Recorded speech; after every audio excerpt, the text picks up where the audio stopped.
১৩০ বছর বয়সী মায়ের সেবা যত্ন করেন ১০০ বছরের মেয়ে। বয়সের ভারে দুজনই অসহায়, তবুও একজন আরেকজনের একমাত্র ভরসা। জীবনের শেষ প্রান্তে এসে মানবেতর দিন পার করছেন বৃদ্ধা মা ও মেয়ে। আমার দেখার মতো কেউ নাই, এক বেটি, এক আল্লাহ বেটি, সেই আমাকে দেখতেছে বাবা। নাটোরের বড়াইগ্রাম উপজেলার গড়মাটি গ্রামে বসবাস ফাতেমা বেগম ও তার মেয়ে মানিক জানের। স্বাধীনতার পর স্বামীকে, তারও আগে সন্তানকে হারান ফাতেমা বেগম।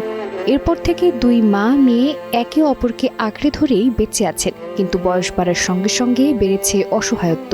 মারও কোনো কর্ম করার ক্ষমতা নাই, আমারও কোনো কর্ম করার ক্ষমতা নাই।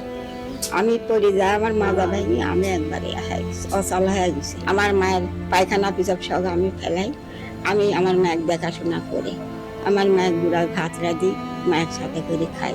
সংসারে উপার্জনের কেউ নেই, গ্রামের মানুষের সহযোগিতাই তাদের বেঁচে থাকার একমাত্র অবলম্বন। কখনো খাবার জোটে, কখনো জোটে না, তবুও একে অপরের সঙ্গই তাদের সবচেয়ে বড় শক্তি। আসলে দরিদ্র মানুষ, এর চলাফেরার খুবই অসুবিধা।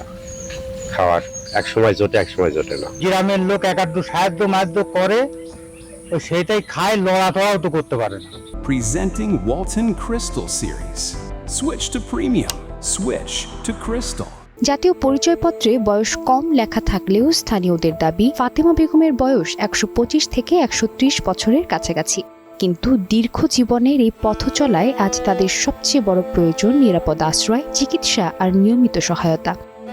শতবর্ষী এই মা মেয়ের পাশে সমাজের বিত্তবান জনপ্রতিনিধি ও সংশ্লিষ্ট কর্তৃপক্ষ এগিয়ে এলে হয়তো জীবনের শেষ সময়টা একটু স্বস্তিতে কাটাতে পারবেন তারা।